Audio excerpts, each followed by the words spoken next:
Up+Adam. Tractor systems are offline. We are Beyond FM. Beyond FM. The future of broadcasting is here. Up+Adam with Adam Montiel. It's community content from Concentrate. It's Up+Adam with Adam Montiel. Some say life is where it begins. Straight to the stars is where it ends. Yes, some say life is just where it begins. Straight to the stars is where it ends. Only to start again. Can't believe it's already Thursday. That is a quick week. How you doing? I'm Adam Montiel. Appreciate you being here. Thanks for connecting.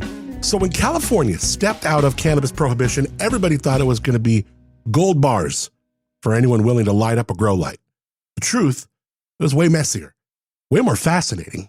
Behind the counter, past all the weed cliches, you've got one of the most overtaxed, overregulated industries in the state, where the margins are remarkably thin, the grind is certainly real, and the people are in it, definitely because they love it. Nobody lives that more than Shawn Sherman, the guy behind Golden Apple Cannabis Company. He's been riding this roller coaster since before legalization, and he's got the scars and the stories to prove it. And this isn't pot talk. This can be myth-busting, science, a little bit of local politics rolled together, from debunking sativa, indica, words we've heard for a long time, these myths, to explaining how terpenes, not just the THC, shape experience. Shawn is as much an educator as an entrepreneur. His mission to replace outdated stoner narratives with an informed, approachable understanding of a plant that's been misunderstood for generations. We'll dig into the history, the business, the science, and what the future looks like for cannabis in San Luis Obispo County. Looking forward. Shawn's a great chat all the time. Looking forward to that later on in the show. We got a good, meaty conversation, so I'm going to get right to it, but I do want to give you an update on the Gifford fire. Still putting up a fight, but crews are making progress.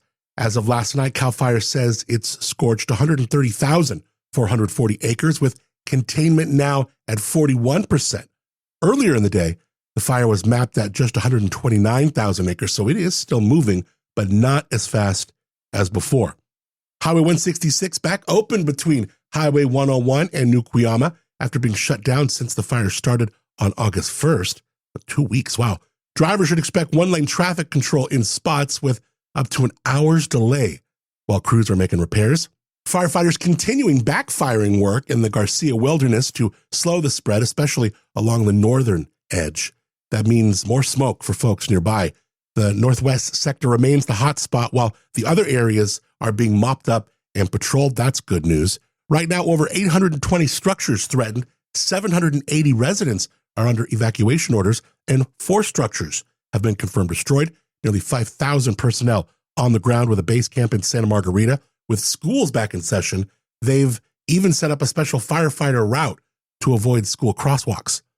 Several roads remain closed or restricted, and the cause of the fire still not been released.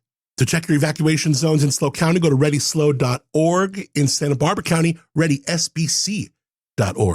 Evacuation shelter open at Santa Margarita Community Hall and is available through the Red Cross, number 805-678-3073. All right, before we get into our chat with Shawn Sherman, do you think your Bloody Mary could take down the competition? Maybe your Bunko group swears you're the mix master of the century. I don't know, but I'd love to see you at the Bloody Mary Battle, the Creston Bloody Mary Battle, taking over the Creston Rodeo grounds on August 23rd. I'm going to be out there emceeing, also a judge. Got a lot of great judges. It's going to be a blast. And they're still accepting competitors. The winning recipe scores some cash prizes. Let's be real, bragging rights. That could last all year. This is going to be an event I think is going to be something that's going to catch on. So the setup, the vodka's all in the house, courtesy of Black Market Spirits. All you need, your recipe, bring your garnish game, and get ready to make a bunch of Bloody Marys, and you could win big. And what's cool is you don't have to be like, a mixologist representing a bar or a restaurant. Legendary burritos of all kinds, from the men's club, live music from the Neighborhood Cats, and the always unpredictable bovine bingo. Even if you're not mixing, this is one of those small town summer events that just is going to be a blast and something you remember. Come for the food, the drinks, the camaraderie, and it's all for a great cause, benefiting the women's and men's clubs of Creston. Get online, learn more, CrestonBloodyMaryBattle.com. CrestonBloodyMaryBattle.com. We'll see you Saturday, August 23rd. CrestonBloodyMaryBattle.com. It's Up and Adam with Adam Montiel. All right, my guest today has been in the cannabis game since before California decided to finally make it legal for everyone, and he's been helping reframe the conversation ever since.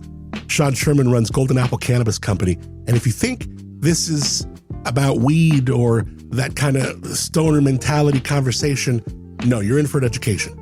He is part business owner, part mythbuster, part science teacher, part down what's fact, what's fiction, and why understanding things like terpenes, cannabinoids, and the plant's real history can change the way you look at it. Let's welcome him to the show. Shawn, so good to have you up and at him, and thanks for being here. Yeah, no, thank you very much. It's good to see you, and it's been a while, my man. It has been a few years, huh? Yeah, I know, right? Yeah. Because I liked talking to you before on the radio, especially as we were coming out of, prohibition and cannabis was getting really a new paint job within the state of California, coming out of medicinal into recreational, all of which has been something that you have, seen from the inside, outside, and been involved on this roller coaster, probably unlike anyone else. Yeah, it's certainly been quite the ride. I got involved in cannabis in the, early 2000s. We've had the current incarnation of Golden Apple Cannabis since 2015, so pre-legalization. So yeah, man, I've seen it across the board. What is it about this industry that made you want to dive in so deeply with knowing, one, the way California does literally everything, and just knowing the ups and downs that this would entail? Yeah, I don't think very many people get into cannabis realistically to make money. I think there's a lot of other ways to really, make money. But I think it's a passion for a lot of people. And I think that especially now we're seeing so many avenues open up and possibilities for in industry and science and medical applications. And, I was involved in the tech industry previously, and this really is a quicker moving industry with more change than what I've seen in the tech industry previously. Hard to believe. Yeah. But there's so much to learn and to gather, and the whole other aspect of it, and that is just where the public is at, and, where the municipalities are at. Where's the county in said jurisdiction? Where are they at? And so many things play into. So and I guess it would have been Prop 64, right? That legalized it, or that ended prohibition, where recreation cannabis was a thing. Is that right? That's right. Yep. Okay. So when that happens, I guess people thought, God, if you're getting into the, cannabis industry, you're going to be growing money. It's not quite like that, is it? No, not at all. The margins are actually very slim. It's the most taxed and regulated industry for any consumable that I'm aware of. But yeah, as far as where the public is at, where the county or where the policymakers are at, and where the industry is at, they're all very disparate and pretty far apart. So for the public, at least locally, right? Just as an example, everybody within the San Luis Obispo County and the jurisdictions had voted pro 64. They wanted cannabis. They wanted access to it. But yet the majority of space here, we don't have, cannabis access or licensing. So the policymakers are pretty far behind where the public is. And the industry, there's still this really wide gap between just in terms of knowledge and education from where the industry is at and where the public consumer is. So it's pretty interesting, and I think that's part of the trick, is to try to bridge these various gaps and try to help everybody get on the same page. Let's talk cannabis for a second and give a bigger understanding to the words we hear, whether you partake in it or not, whether you use it medicinally or recreationally or stay completely away from it. There are words and colloquial terms that we hear off and on, and learning and getting a more understanding of where these terms came from and how they evolved. It's interesting, and it gives you kind of a real true look at the evolution of everything and where really things sit now. Words like sativa indica, and what are these things? I mean, these are words that I remember when I was my first interview with Tommy Chong, and the words, because he's an older dude, would use, and it's just like sativa is everything, and indica is just like in all these words. But then it became like, oh well, the indica is what's going to keep your couch locked. The sativa, you're going to be vacuuming your house. Well, what does that mean? What are you talking about? Like, just that means I'm going to do this or that? Well, that doesn't make sense either. So when we talk about just some of these things, and look, I mean, I did a tour at your place and was learning, like, so many people, so for so long we've been calling like cannabis strains, when it's like, that's like you said, that's like bacteria, that's diseases. We're talking about cultivars, we're talking about things we're growing here. So how do we kind of dispel and educate folks on some of just the basic aspect of cannabis? Yeah, I think using the correct verbiage and terminology helps. I think that it's pretty hard when we have people using particular terms for decades to sort of retrain and reprogram themselves to use different terms. But if we go through, so strain as an example, you're right. Strain is a term that's used generally for bacteria and viruses, not for flowers. So you wouldn't say what strain of or what strain of grapes are those, or what strain of roses are those, right? Right. Unfortunately, I was just listening to a podcast where a cannabis cultivator was talking about peppers, and he was talking about the strains of peppers, right? But no, you wouldn't talk to a botanist or a horticulturalist or a pepper grower, right? And they wouldn't describe their varieties in terms of strains. So that's one term. But right, yeah, I think we talked when you were at the shop as well about sativa and indica. And right now, if someone goes to a dispensary or you're talking about cannabis, they usually, when they say sativa, what they're trying to impart is this feeling of being energetic or uplifting. And indica, a common term that you'll hear is indicouch, right? So more sedative type of effect. But both of those terms are incorrectly applied to cannabis. Sativa in Latin actually means cultivated. And this is, taxonomy is sort of the study of classification of living things, right? And sativa, like I said, means cultivated. And there's carrot sativa, there's lettuce sativa, there's cucumber sativa. It's just cultivated carrot or cultivated lettuce. And in terms of cannabis sativa, back in the 1700s, in the early 1700s, when, this was first documented, cannabis sativa referred to hemp. So it was cultivated cannabis. And at that time, they didn't have high THC cannabis in Western Europe. So, like I said, it referred to hemp. But in the late 1700s, a different taxonomist got a hold of some hemp from India, and it had THC on it because the Indians were using a different variety, for hash and, religious purposes. So this is where the term indica came from. So indica means from India. That's literally what it means. Yeah, literally what it means in Latin, right? Wow. So just so we know now, sativa and indica literally have meanings that are completely disparate from what we know them as in this business. So interesting already. Yeah. All right, go ahead. So yes, to your point, it means nothing about effects, right? Right. In terms of up or down or energetic and sedative. So, so when we talk about indica from India, this is the cannabis that so modern taxonomists or modern botanists, they're saying that all the cannabis that with high THC or with THC, if you go to a dispensary, the stuff that you buy is all cannabis indica. And there's cannabis indica subspecies indica and cannabis indica subspecies afghanica. So cannabis indica subspecies indica is really what we think of as sativas, narrow leaf drug varieties. That's what that means. So interesting. Wow. As opposed to when you go to a dispensary, say indica, that's really Afghanistan, the origins are Afghani plants. Yeah. So, that's kind of the whole, right now there's so much, and this is what I was talking about in terms of the huge gap between consumers and modern industry, right? So modern industry and researchers, they're using terms and they have this knowledge that for some reason is just not available or not really spoken about in on the consumer front.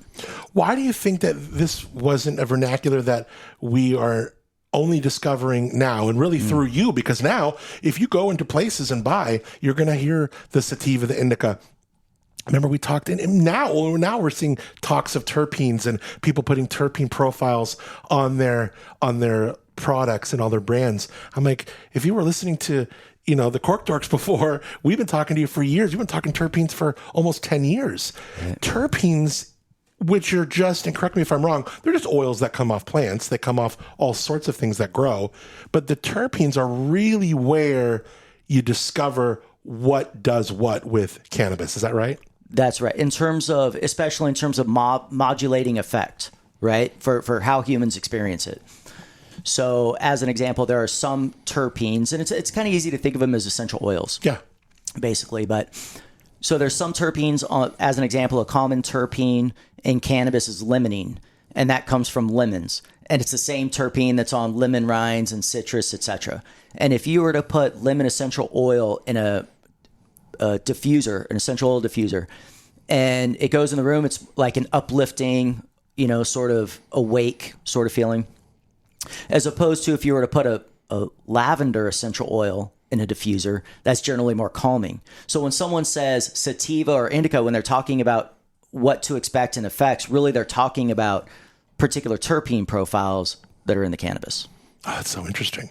So when someone goes into a place and goes, I want sativa, they're talking about really a terpene profile, these essential oils, in essence, that are they do come from cannabis, but they also are in the same, limonene is the same terpene on lemons as it is in cannabis. It's limonene. That's is that right? Yep. Okay, so these terpene profiles, they're the ones that offer us the different things that we'll experience.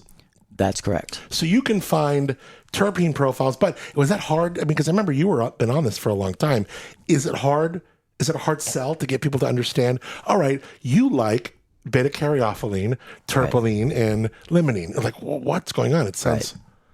Yeah. These words are Greek for most people. So this is why, what we're doing Golden Apple Cannabis is we group the main terpenes into particular effect categories. So we have 6 effect categories. As an example, energy, focus, inspiration, relaxation, comfort, calm. And these are backed by, what makes them into these categories are terpene profiles, but also cannabinoids as well. So we take these different constituents and phytomolecules within the plant and basically classify them in a way that try to make it more understandable and digestible. Let's talk cannabinoids, because that's a whole other beast that I think sure. it's worthy of understanding. We hear of CBD. Yep. We hear of THC. But it's crazy because now with the gates open, you hear of CBN, yep, CBG, THCV. So tell me, there is a spectrum of cannabinoids that ideally we already have these cannabinoid receptors in our body. And these different mixes of the way we take in certain cannabinoids fill these receptors and do X, Y, Z, or what? Yeah, exactly right. So we all have endocannabinoid system. Anything with a vertebrae has an endocannabinoid system. And the purpose of the endocannabinoid system is to create homeostasis, or basically regularity within your body. So if you're too hot, it's kind of what tells your body to, do things to cool down. It more or less controls your nervous and immune system, tells those guys what to do. And researchers had discovered the endocannabinoid system in the late 90s when trying to figure out how THC affects you. So this is why it's called endocannabinoid system. Our body produces endocannabinoids naturally. Some people don't produce enough, so we could supplement those with phytocannabinoids that are cannabinoids from the plant.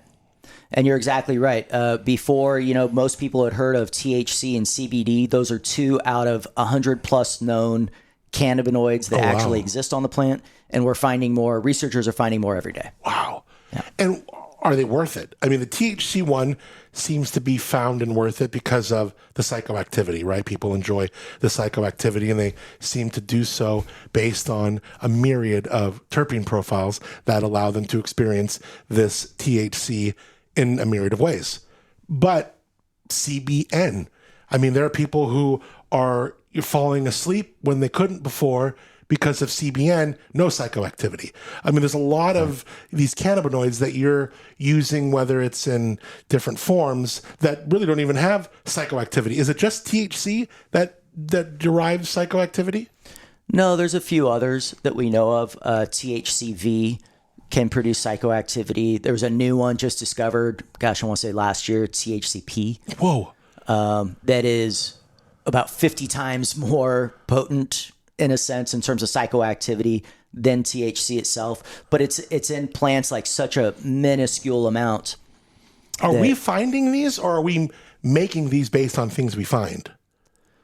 We're generally finding them at this point. Yeah. But that being said, there is a lot of chemistry going on where people are, I don't want to say synthesizing, right? But creating new cannabinoids, you know, from chemistry. Right. All the time as well. Yeah, so. I feel like they're doing it with mushrooms and all kinds of stuff, especially when you're trying to kind of skirt legalities. Exactly. You know, like psilocybin might not be totally legal, but there's gummies all over of like Amanita. What is it? Amanita? That whatever other mushroom, right? That is legal. So it's interesting to see. So how is, you know, there's a few different places here that cannabis can be available to you, whether it's being delivered to you or you're going to it. How did you kind of want to fit into the market, see what you could do before you were completely vertically integrated? I'm curious how you've decided to evolve and what is like the state of the union of this business in this county right now. Yeah. So, in terms of me wanting to evolve, or how I evolved. We used to be seed to sale, completely vertically integrated. Currently we are not. I am not cultivating. So I'm finding unique cultivars and varieties from, you know, growers, highlighting them, you know, trying to explain to the consumer, you know, what the terpenes are, what's unique about these varieties. And in terms of where we're at now with the county, we're pretty far behind in terms of, you know, cannabis industry compared to, let's say, our neighbors, you know, north and south. Santa Barbara, big cultivation, a lot of dispensaries. We have on-site consumption down there, you know, in some places. Yep. Wow. Even Lompoc, there's on-site consumption. Up north, Monterey, same thing. Dispensaries, there's other ways that you're allowed to extract, you know, cannabis oils that is not allowed in San Luis Obispo. And in San Luis Obispo County, there's just a few cities that have dispensaries. So we're pretty far behind the ball compared to. Grover Beach seemed to be all in early. Yeah. They're like, let's go. Yeah. So some municipalities were just like, we see the value here.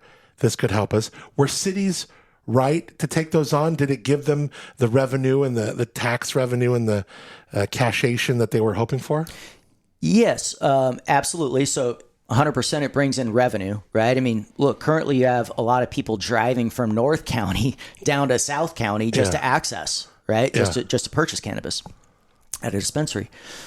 But most importantly, I think, you know, when we ask, you know, sort of your previous question, right? Do these other cannabinoids have value? Yes, they have value from, you know, especially medicinal, you know, reasons. But does the city municipalities, do they do the right thing by allowing these cannabis shops? 100%. Yes, it brought in revenue. And a lot of the fears that I think that the prohibitionists were, you know, kind of up in arms about, just simply didn't exist. As an example, man, you know, if you have dispensary, you're going to have zombies walking around on the streets, loaded up on drugs. Reefer madness. Yeah, you're going to have, you know, car crashes are going to rise exponentially. The kids are going to get it. It's going to bring the house prices. You're way more worried down. about fentanyl than I would have been. Yeah, right. So, and in a lot of these cases, right, after legalization, we have the data that's actually quite the opposite, where teen use has actually gone down since legalization.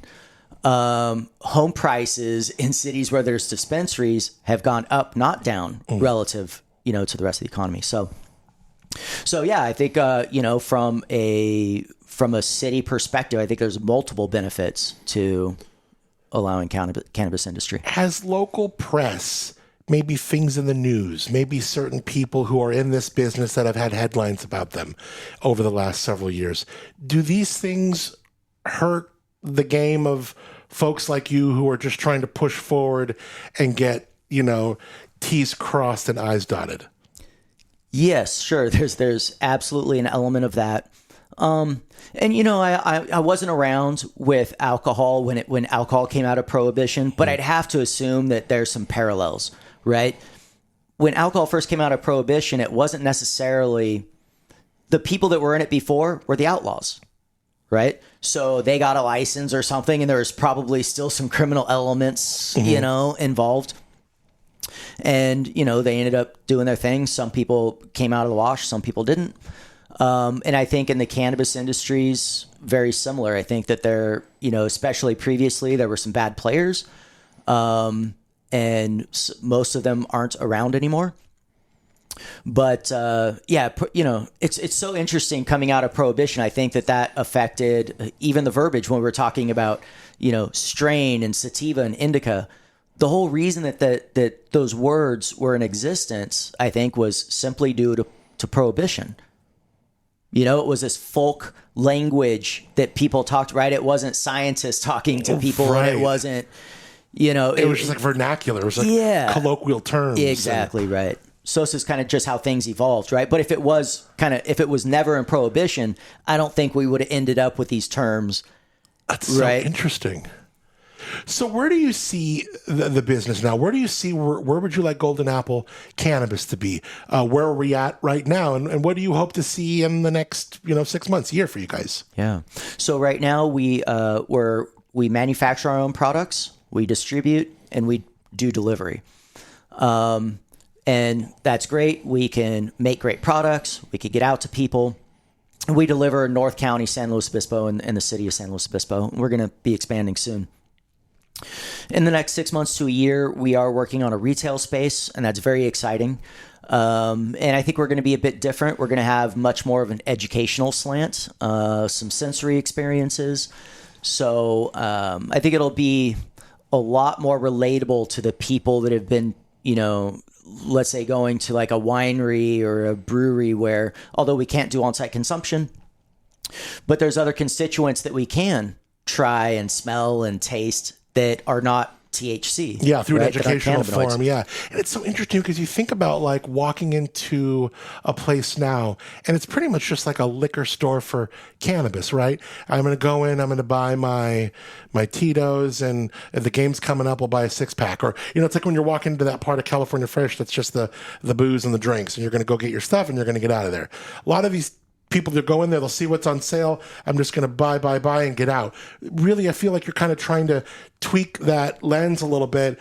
Hey, let's figure out what these terpenes are about. Let's have a non-psychoactive, little bubbly water cocktail with them and see where all of this plays into sensory and homeostasis and all of it. It's really an interesting take. Yeah. To your point, that's generally what I say as well. Is that a lot of the dispensaries right now are just sort of like walking into a liquor store. Oh, I stole it from you. And and imagine, right? Like, I drink beer and know a little bit about wine, not that much, but I wouldn't go into a liquor store and ask the guy behind the counter what's the difference between a Syrah and a Cabernet Sauvignon. Yeah. Right. Or does this Lucky Day have citrus hops or whatever? Right. Yeah. What's the difference between a Pilsner and an IPA? Right. Like they probably don't know. And in all fairness, that's not their job, right? They're just kind of doing retail stuff. So, but education for me is very important. Like, yes, we have a business, but first and foremost, I'm really an advocate, and it's sort of a mission and a goal for me to help educate people, because I think that cannabis can absolutely impact people's lives in a positive way. And especially when you understand the particular constituents, it makes it much easier to have informed future purchases, right? So right now they purchase a product. Let's just say a particular variety, Super Silver Haze, right? They purchase Super Silver Haze. And they're like, man, that was a great experience for me. And they go to the different dispensary, purchase Super Silver Haze, and it's not the same thing. Because names don't matter in cannabis, right? We don't have a regulatory body like wine does. If you buy a Cabernet Sauvignon clone, it's pretty much, you could guarantee that it's more or less Cabernet Sauvignon. Not the same thing with cannabis right now. So anybody could call whatever plant they have anything. Oh, wow. That's one issue. Yeah. And a lot of times this happens. There's a lot of flavor of the week kind of names that come up. Yeah. So that's one issue. And then the other issue is that if I grow my Super Silver Haze outdoors someplace and you grow it indoors someplace or in different terroirs, or we use different nutrients and different things, right? Then It's going to be different. Then it changes the terpene profile and it changes the constituents on the plant. Now it's not the same effect, so it's not the same thing. Yeah.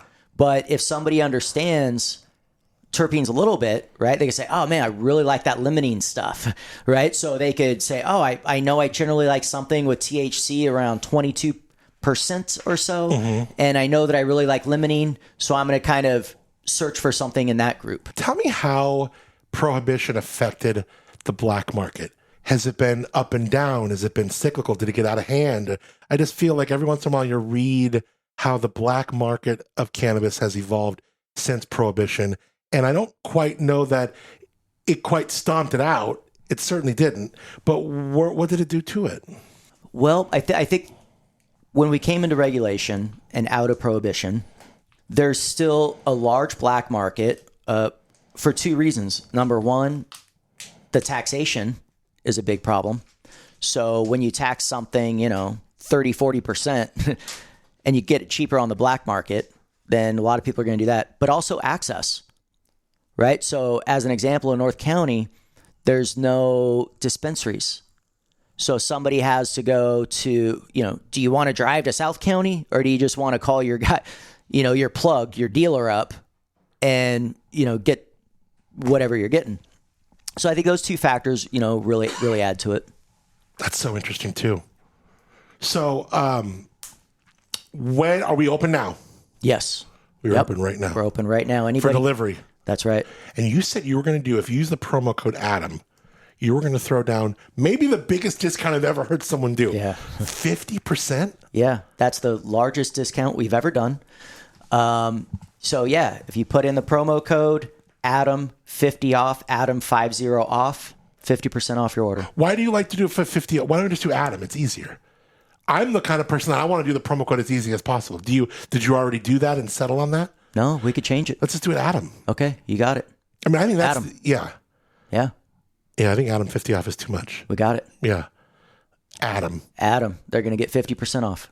One transaction. Boom. Yeah. And you're doing delivery, so you're going to bring it to us. That's right. When would we like to see the retail space open?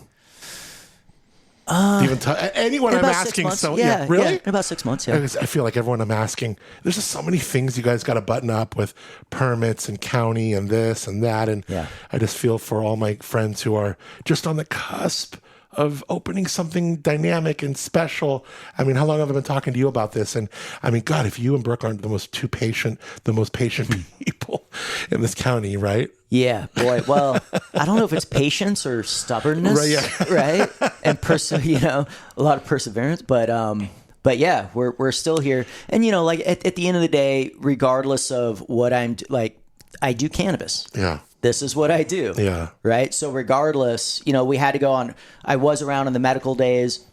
Then we had to take a hiatus. Right. We weren't allowed to, have a business due to regulations. Went through the permitting, but I didn't stop. Researching and, messing around with cannabis. So regardless of what's going on, I'm still a big part of my life and I like to share and talk about it. Take me to the inside of building, because you're a really smart guy. You're really just you're a good businessman. You know your stuff really good. Like you said, you came from the tech world. Like, you know your stuff. Your ducks are all in a row. You're a disciplined guy. I mean, you're a black belt in jiu-jitsu. Like, I mean, and I know martial arts. So like, you're just a very disciplined guy in a lot of fashions. And I've always really admired that about you. When we're talking about kind of like, you know, building relationships in the community, how are you approaching things like, well, I got to be tight with the supervisors. I got to know where I got to be tight with, you know, where am I at Tin City? All right, who's the mayor? How do I take me to those thoughts of yours and who you've been able to kind of have meaningful conversations with, whether they agree with you or not? How are those connection points and those touch points made by you? Well, you know, I think certainly trying to figure out who the, I don't know, key players are in a sense, right? That's one thing. But, you know, I really try to stay away from the stereotype of the stupid stoner, you know, not all there kind, you know, type of mentality. That's bugged you for a while. Sure. You don't want to be part of that. That's right. Yeah. So, you know, honestly, I think, and I try to keep my emotions in check, of course, right? Even though things don't go my way sometimes. And I think that trying to be being articulate and being patient and, you know, keeping things together and not getting emotional, I think that can go a long way, right? If you just, anytime you don't agree with somebody, maybe it's politics, but if you could sit down and you don't raise your voice and you just try to have an intelligent conversation about it, it usually, you could get a little bit more penetration, right? As opposed to sitting around and screaming at somebody. What would you like to say to someone who within their community might not partake, might not feel that it belongs within their neighborhood, their city, but just to say, hey, it's not, you know, you might want to say, I don't know, it's not going to bring any of the cataclysmic things you feel are going to bestow your community if it's here. I don't know. What would you like to say to those people who are still on the edge and just kind of a hard pass still? Well, I think that, you know, yes, to your point, any of the data shows that there hasn't been the, you know, the sky is falling type drug zombies, youth, you know, doing it more or automobile accidents. It's just not the case. But also I think it's important. Most people that are anti-cannabis also are not aware of the benefits of cannabis, right? From even a medicinal standpoint. And it's interesting, really, even when we get into like when Prop 215 passed, you know, in 94. That's what allowed medical. That's what allowed medical. Yeah. And really that was due to, it would have been very difficult if we didn't have, you know, AIDS patients dying, right, and finding a lot of relief. It would have been very difficult to pass legalization and people to be more accepting of it if we didn't show kids, you know, with seizures were stopping with taking CBD, as an example. Non-psychoactive. Right. Correct. So, and, you know, in all fairness, THC itself is a molecule that is psychoactive, but has a lot of health benefits as well. Some of our allies in the armed forces, especially European allies, in particular med kits, they have a THC nasal spray that they administer after a traumatic brain injury because THC is so effective at stopping brain swelling. Wow. So, yes, it is psychoactive, right? And there's some kids out there with, you know, various, digestion diseases that they're sitting there wasting away, but then they get cannabis with THC and they start eating and they get healthy and, you know, they're better. And, you know, there's one kid, Colton, I'm trying to remember his last name, but he had a quote that was, "I'd rather be illegally alive than legally dead." Yeah. Right? Sure. So there's a lot of medical applications with this.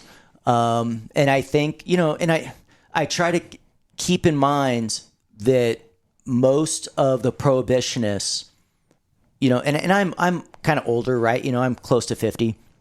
So I grew up with the DARE program. I grew up with the anti-drug, anti-cannabis hysteria. Yeah. So, and if I didn't get into cannabis, and if I didn't have the education that I have with it, I might be the same way, right? If I just everybody above me, my school, people I respected, told me it was a bad, evil thing. Don't do it, right? This is your brain on drugs. It kills brain cells. This, the whole thing. But it turns out it's just not true. Let me ask you about speaking to that person who, because it was illegal for so long, really did, earnestly stay away from it. Whether it was like back in the day, my good friend Jeremy, his mom, started trying your products just because it was given to her by her son. Hey, here's someone I interviewed, right? My dad's using CBD regularly now through Life Elements there's just no question of whether it's like, Jeremy's mom's back pain or my dad in his knee or there's no question whether we're talking THC, CBD. There's no question of these cannabinoids. They can really be helpful. What would you say to someone who's maybe on that cusp who's like, I don't know if I want to have me to feel different, or maybe I kind of don't mind if I feel different. I just want relief. But what does that feel like? There's so many people on that cusp that might be listening in their 50s, 60s, 70s that maybe stayed away for so long, but because of pains and ailments now, they're not against it, but they just want to know what they're getting into. Sure. Yeah, I would say the number one thing is, and this mainly applies to if we're talking about THC, right? The psychoactive cannabinoids. Start low and go slow. Right? That's the number one thing. And some people, if they're taking, THC for cannabinoid based therapy, right? Let's say it's a cancer patient and they don't really like being high. They don't enjoy it. What I would say, but we know that THC has cancer fighting properties, right? So it's good for you to take. I would say start, as an example, something like that. Take THC before you go to bed, very small amounts, right? So that way you're not in the middle of your day and all of a sudden something psychoactive. Yeah. So I think that's the biggest thing is just, start low. And another big point is that it's interesting, right? After legalization, you'd have somebody, might be a baby boomer, right? And they're like, oh man, I used to smoke weed in college, but I haven't done anything and I don't smoke these days. Literally just going to ask you this. Yeah. You're reading my mind. Go ahead. And so, but these gummies are, this cookie, but I'll eat something and try it out, a gummy or a cookie or something. What they don't realize is that it's really a different drug when you smoke it and when you eat it. When you smoke it, it's THC Delta 9. And when you eat it, it turns into 11-hydroxy-THC. So what happens is it goes down your gullet and then it gets, in your tummy, and in your blood. And then it gets processed by your liver and chemistry happens. And it's literally a different drug. Wow. So it's not the same. So this is why, when you eat cannabis for an edible, it's longer onset time. It could be more psychoactive. The duration of effects is longer. And really it's a different experience, right? I know a lot of people that really enjoy smoking cannabis or vaporizing cannabis, but don't enjoy eating it. So it's not the same drug through a different consumption method. It's something totally different. What do we know about vaporizing it? I mean, it's because, nicotine has this thing now. Of course, vaporizing turns into water vapor, not smoke, good. But then it's like, do we even know what that entails? Is it just like smoking? What do we know about vaporizing concentrate, no matter what it is? Yeah.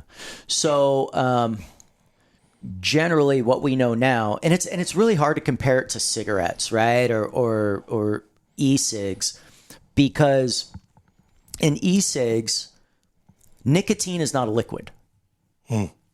Right? Sure. And to make it sort of a liquid to go to a vape, you have to put it into something. And that's a big part of what you're inhaling as well. Got it. So that's not great for you. Cannabis is a bit different. Is it? You don't need to use like propylene glycol. Like PG is a big thing that they use in nicotine vapes. Yeah. Versus with cannabis, you don't want to use that, right? It's typically you could sort of make it a little bit more liquid with terpenes, and that's like a vaporizer if we're talking like an e-vape. Yeah. When you get into concentrates, that's different because you're more or less just heating it up on a hot surface. So there is no sort of liquid mixture or anything to adulterate it. Yeah. Are those still popular concentrates? Are people doing that a lot?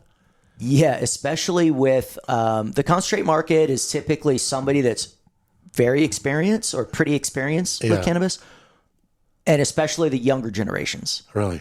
So, and when you get into the connoisseurship of cannabis, there's a lot of people. So let me back up a sec. Good. The reason that what we love about cannabis from a medicinal or recreational point of view are the oils on the plant. It's not the plant material, right? So it's not the leaf and the stems and the chlorophyll.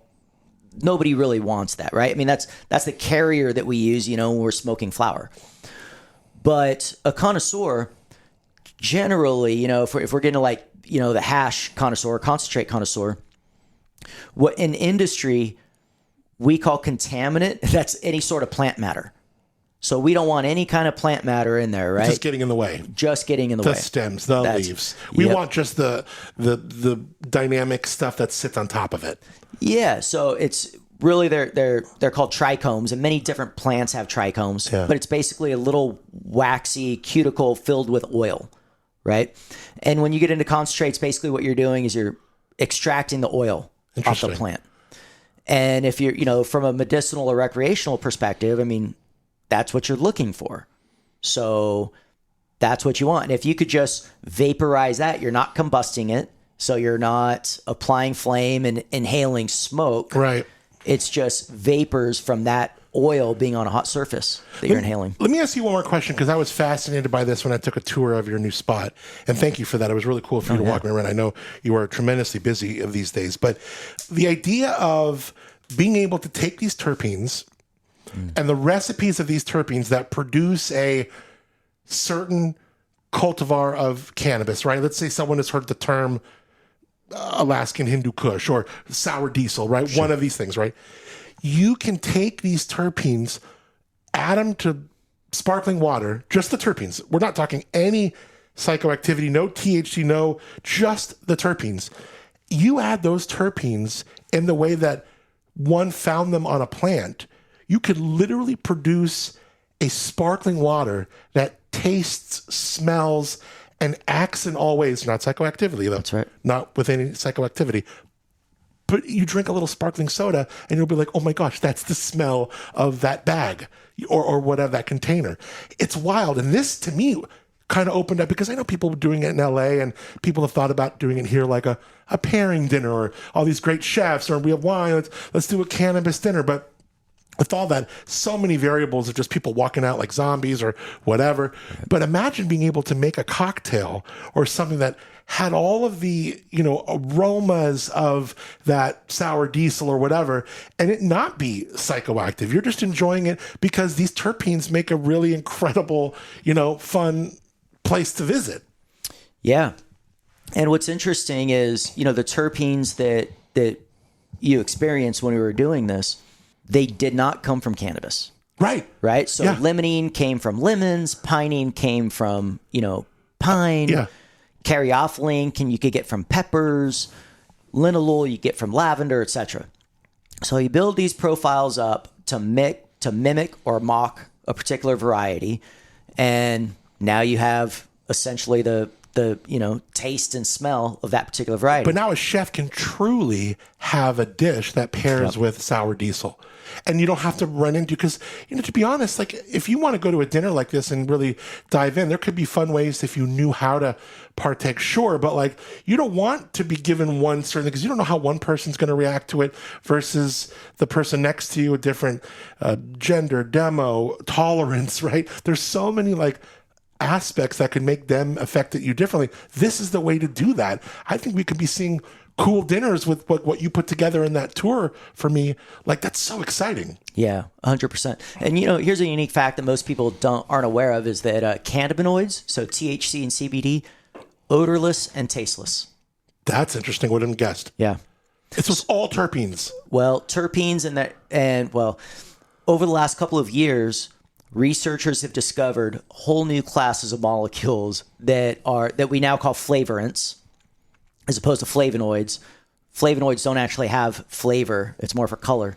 But flavorants, thiols, esters, different alcohol compounds that greatly affect the aroma and taste of cannabis.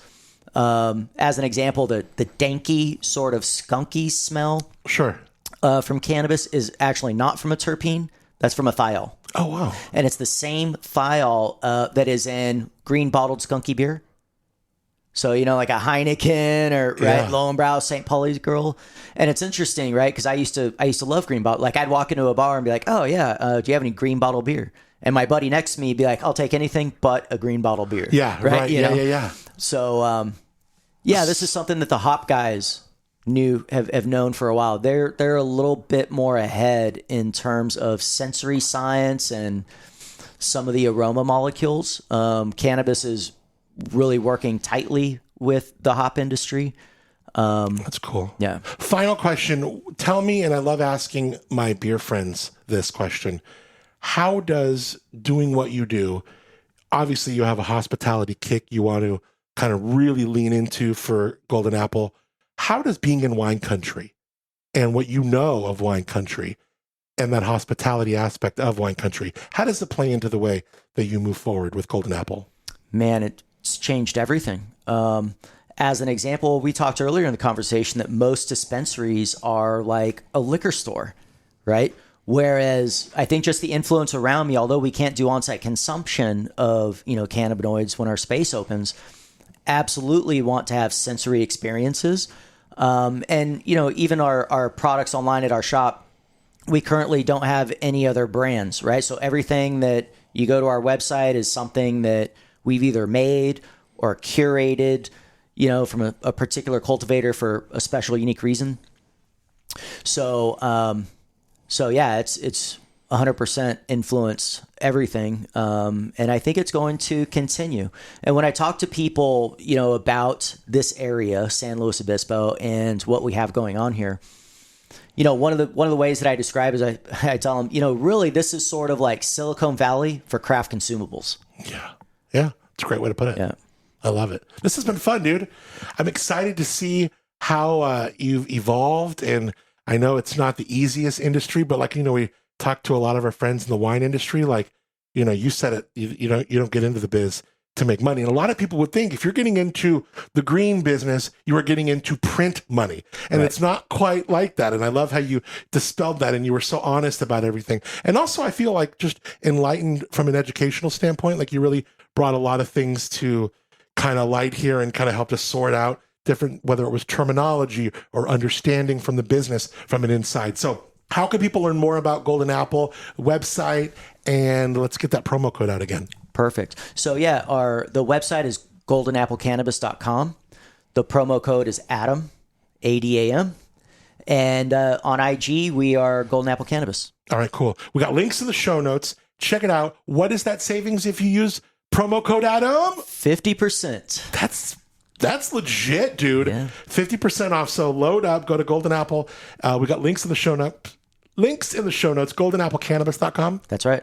All right, dude. Always great to see you, my man. Awesome. It has been far too long, and we have to make sure that the next time we chat is not as long as that we've been waiting to chat this time. So congrats on everything, man.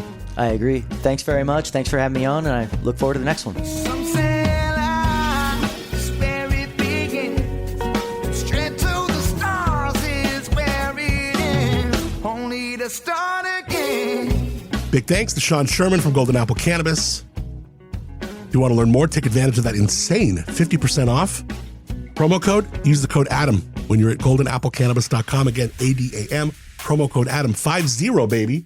50%, damn. All right, wonderful chat. Speaking of promo codes, I'm just making it rain promo codes. I got one with my friends here from Life Elements. And you know I love a good local story. And this one got heart, hustle, and best of all, healing. Life Elements, Atascadero, a woman minority-owned company making small batch body, bath, wellness products that are straight up alchemy. Wellness alchemy, I call it.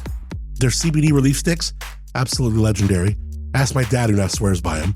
Their EcoSmart deodorants are absolute game changers. Yes, of course, you can hit up lifeelements.com, use the promo code Adam, you'll save 15%. But let me encourage you to swing by in person.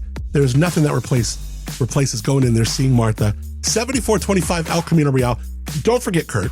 I love Kurt. But Martha's always mixing something up or, whipping things up. 7425 El Camino Real, Suite O. It's in the back right corner of the plaza. And if you want to hit up their products, you can, you're in AG, you can go to the Hive. If you're in Paso, you can go to the general store. You're on 12th Street across from the park. But I say head in there. Head into lifeelements.com or head into their spot in Atascadero. They'll be so thankful you met them, you did, and when you do, let them know you heard them on Up+Adam. All right, I can't believe this week is almost done. Nuts. Tomorrow we're going to have on Megan Loring, one of my absolute favorite gals, favorite chefs. She is just incredible. Megan Loring, she is putting on this Creston Bloody Mary battle. It is why I got involved with it, as I just am such a big fan of hers. So we'll have her on, as well as some folks from Creston. Whole different world up there. I can't wait. And a lot of people, Creston is one of these places where you feel it's like Timbuktu. It's not that far. It's really not that far. So we'll talk to Megan Loring and friends tomorrow. Also, we still got our conversation with Bob Crawford, Avett Brothers. There's so much going on. This first week back has just been absolutely packed. But I love focusing and highlighting and prioritizing our local chats. Like today was a local chat. A lot of good feedback on yesterday, though. Colin Mockery from Whose Line Is It Anyway? So much fun. Also, thanks to Colin for sharing our post on his page, on his feed.